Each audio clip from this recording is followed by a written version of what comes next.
What is going on, Jet fans? Matt O'Leary back with another video. Today, what I want to get into is talking about who I think the most likely hire for the New York Jets is. I think by just reading some tea leaves, it's becoming obvious the direction the Jets are going to go. This video is powered by BetUS, and yes, BetUS has odds on who the New York Jets head coach is going to be, and the odds have changed. Aaron Glenn is the odds-on favorite for the job at minus 150, which is a 60% implied chance. Brian Flores next most likely at plus 250. Sign up using promo code YouTube150 and get a 150% match deposit bonus on your first deposit up to $2,000, and you also get two additional match deposit bonuses of 125% up to $2,000. All right, so it's not just that the odds have shifted, but there's other things that are in play here on why I think it's going to end up being Aaron Glenn for the New York Jets. And it starts with him.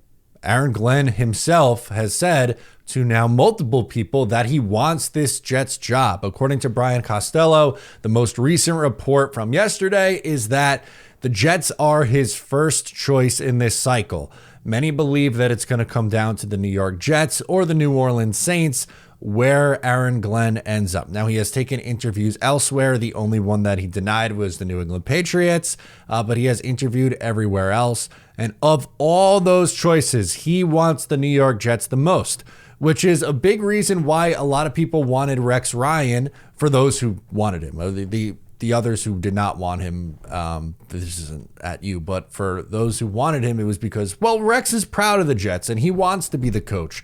And it's going to be hard for the Jets to find a qualified candidate to be the head coach. And here you have one of the most qualified candidates on the rise in the head coaching ranks, moved up from an assistant coaching spot to the defensive backs coach, to a defensive coordinator, and has had success at every step on the rung up the ladder. Also has scouting experience, which he had with the New York Jets, and is a former player and played with the New York Jets. DeMeco Ryans kind of the closest comp for a recent hire who played for a team that he has then, coached and done a really good job with. Dan Campbell's a good example of a player who became a head coach and has been a really damn good one. But I think Aaron Glenn provides an interesting option for the Jets. In this week's Aaron Glenn media availability with the Detroit Lions, I thought he had a really good answer when he was asked about defensive coaches becoming head coaches. And he talks about the importance of spending time with both sides of the ball. As far as, typically, Bill Belichick is a shining example of a defensive coach who won Super Bowls, but typically it's offensive coordinators. They come from the offense who become Super Bowl head-winning coaches. Yeah. Why do you think that might be? Well, I don't know if that's truly accurate. I can just go off the top of my head with Bill Carr, Mike Tomlin, Bill Belichick. That's won a ton of Super Bowls as a defensive coach. And here's the one thing that I would say about myself. I'm a coach. I just happen to be on defense. I understand the offense just as well as a number of people.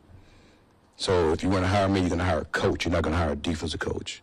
I'm going to talk to the offense just as much as I'm going to talk to the defense. Look, it's just an answer. There's no way to know if this is going to actually be true, and he would spend 50-50 time with the offense and the defense until he's put in that position. But at least he has the right idea, you would think, on paper. Unfortunately, when you look at recent Jets head coaches, at least for me, Robert Saleh, too much time with the defense, not enough focus on the offense. Rex Ryan was a big part of his downfall, was not enough focus on the offense. And I think what Aaron Glenn would need to do is become that CEO style of coach where he is putting equal amounts of time on the offense and the defense. And I think his answer did a good job of explaining why that's important. And you'd just be getting a coach, not a defensive coach, is a quote that really stood out to me and one that I really liked. So again, if they do hire him, which I think that's the direction it's going to be, I hope that he sticks to his word and that's the truth. And sure, maybe names like Flores and Brady and others and Josh McCown are still in play, but I just think with reading the tea leaves of how interested Aaron Glenn is in this opportunity, The Jets' perspective of it, of having a former player, someone from an organization that was bad for a really long time, that was a part of their turnaround and made it better, that's appealing for them. And he's a very qualified candidate for this position. It's not like, for instance, I hate to do this to him, but Brian Greasy's been a quarterback coach for like a year and a half, and he is getting a head coach interview as a question mark. Like, Aaron Glenn has worked his way up the radar in the NFL coaching, or up the ladder rather, and onto people's radars by his work that he's put in as an assistant DB coach in Cleveland, as a defensive backs coach with the Saints, and as a defensive coordinator with the Detroit Lions. And I think that's who the Jets will hire. And it might be a little bit, I think we'll get the general manager news first, but with a few weeks to go, potentially, seems like it's going to be Aaron Glenn. Guys, let me know your thoughts. Do you agree with me? Sound off below. I'm Matt O'Leary, and I'll catch you next time.